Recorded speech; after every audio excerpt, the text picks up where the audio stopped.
Treneris, sveikinimai su pergale, koks būtų jūsų komentaras apie šios dienos rungtynes? Komentaras toksai, kad 2 kėlinius šiek tiek miegojom, nesusitvarkėm su jų pagrindiniu žaidėju Pečiuliu. Po pertraukos Rūbinėje šiek tiek apsitarėm, pakeitėm šiek tiek gynybą ir kažkiek išmušėm juos iš vėžių. Neblogai judėjo kamuolys prieš jų aikštės gynybą. Pasisekė įmesti kelis metimus, tiek prasiveržime, tiek tritaškius. Ir kaip sakau, mūsų pergalė dar buvo greitas puolimas, nes 35 taškai iš greito puolimo tai yra didelis skaičiai.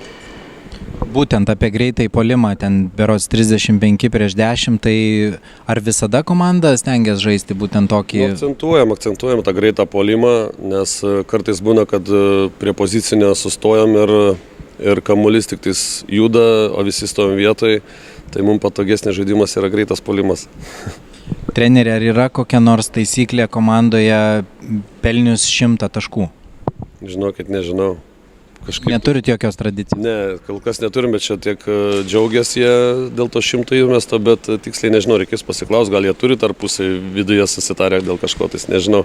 Nesu matęs picų, nesu matęs šokoladų, gal kažką praleidau, nežinau.